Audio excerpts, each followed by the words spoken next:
Bonjour,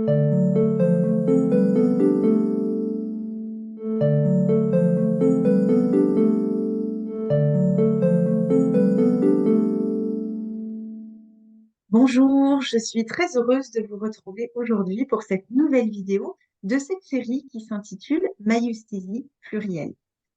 Je suis Aurélie Blanchet, formatrice et praticienne certifiée en maïeusthésie.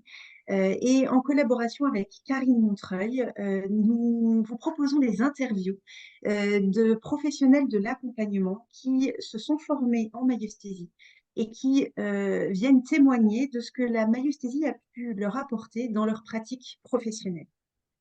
Aujourd'hui, nous accueillons Dominique Baudin. Bonjour Dominique. Bonjour Aurélie. Alors, Dominique, tu es kinésiologue depuis 12 ans.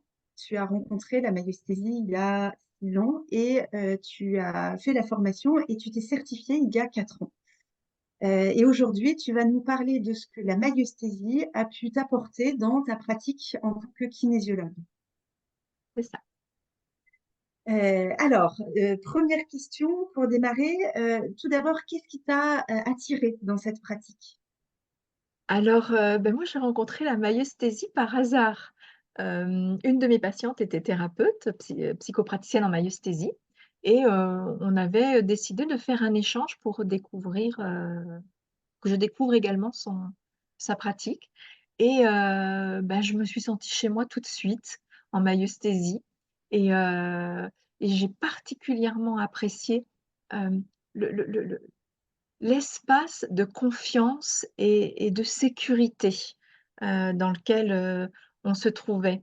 J'ai vraiment touché quelque chose qui était, de l'ordre de l'intime et d'un espace de tous les possibles, hem, voilà, qui m'a beaucoup plu. Voilà, qui était Hmm. sécurisant, je trouvais, pour les patients.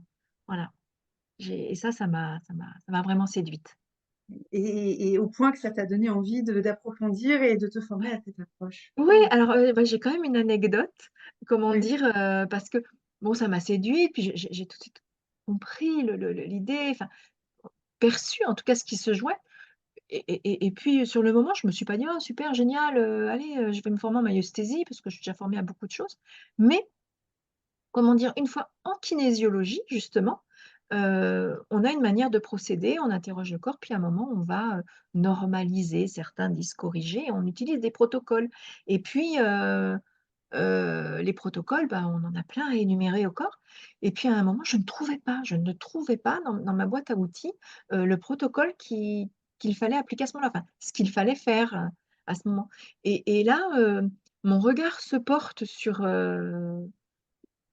une étagère devant moi et le test musculaire lâche qui dit: «Ah, il se passe quelque chose ici» et donc je dis: «Mais est-ce que ce qui est à faire est sur cette étagère?» «Oui».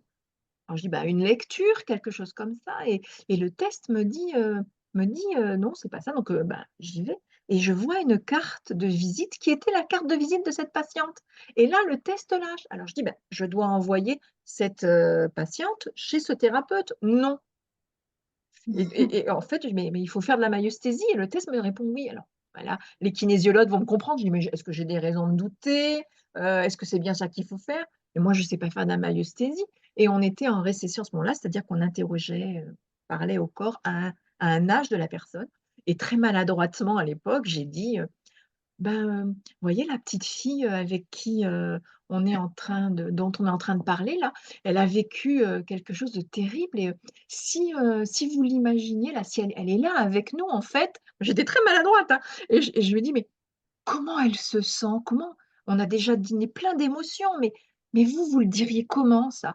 Et elle me dit un mot effectivement qu'on n'avait pas dit pendant toute la durée. Bon, je ne sais plus Hmm. quel était ce mot, mais je vais dire, je sais pas moi, effondré. Je dis: «Waouh, effondré, c'est ça!» Et là, la personne, je l'ai vue se changer de couleur et je me suis dit: «Waouh!» Puis genre, moi je continue avec mon test. «Est-ce qu'il faut continuer?» Non, c'était juste ça. Il fallait Juste qu'à ça. ce moment-là, la personne aille chercher ce mot et là, je me suis dit: «Ça vaudrait peut-être le coup de la faire cette formation». Merci pour cette anecdote. Génial. Est-ce que la façon dont tu exerces ton métier de kinésiologue aujourd'hui a changé depuis ta formation? Heu, oui et non. C'est-à-dire que je vais dire oui, je vais dire oui. Hem, Ça l'a précisé, ça a affiné, notamment la posture, l'accueil, heu et surtout, ça m'a permis de mieux comprendre les subtilités de finalement ce que l'on fait en kinésiologie. Notamment, en kinésiologie, on parle de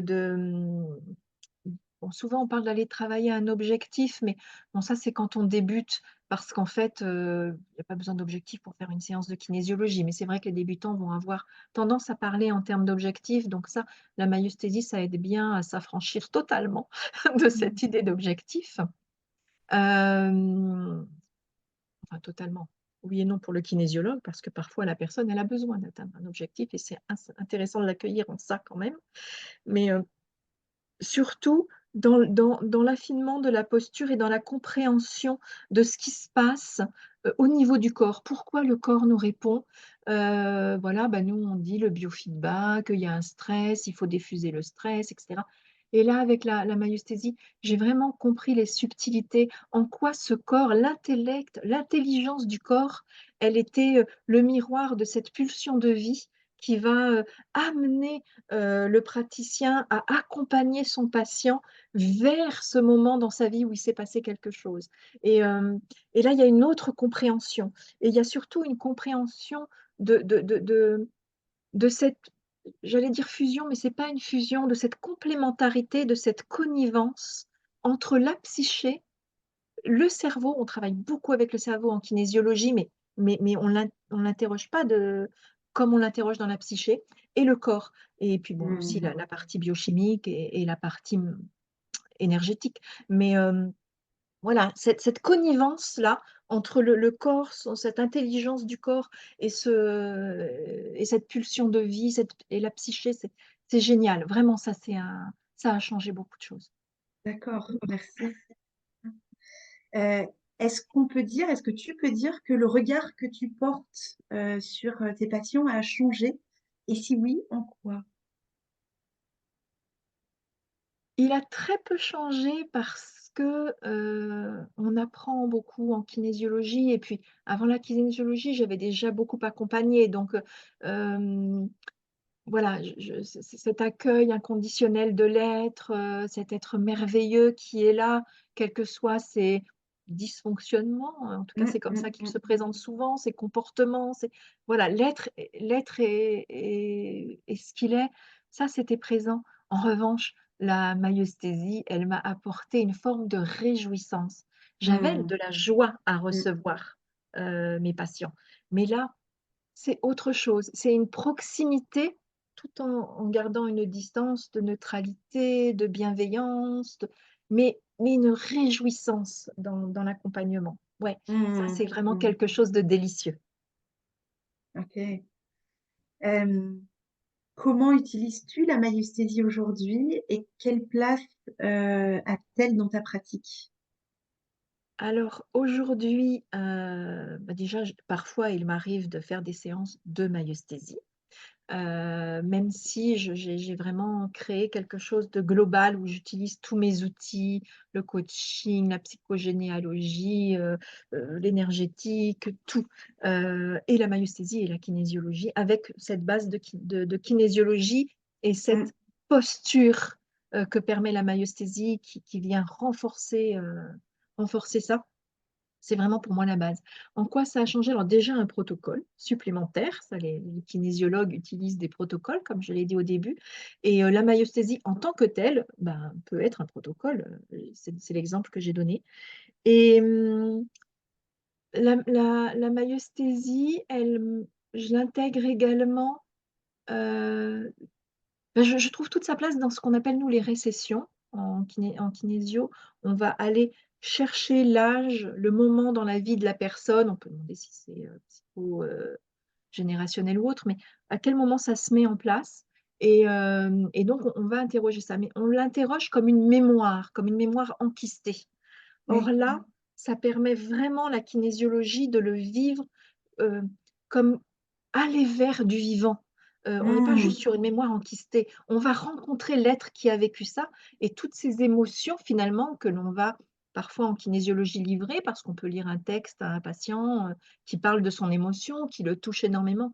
Et là, avec la maïeusthésie en plus, on comprend que non seulement la personne avait besoin de l'entendre pour que ce qui est imprimé dans le corps puisse être libéré de la charge émotionnelle liée, mais surtout, on le dit pour que l'être qui a vécu ça et qui vit dans la psyché, cet être vivant l'entende. Et on arrive souvent à percevoir que c'est entendu et ça, voilà, ça c'est vraiment un apport supplémentaire. Super. Merci. Hem, Qu'est-ce que, selon toi, la maïeusthésie peut apporter au métier de kinésiologue? Alors ce qu'elle va apporter au métier, je pense notamment pour les débutants, mais pas seulement, c'est, de mieux intégrer quelque chose qu'on voit tout au cours de notre formation, mais qui n'est pas, forcément l'objet d'un Mmh, stage à part entière.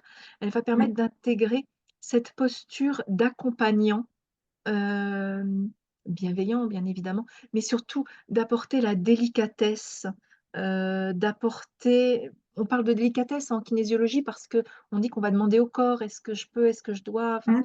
est-ce que c'est bien ça qu'il faut dire? On va être toujours vigilant à pas mettre notre mental, mais là ça va plus loin.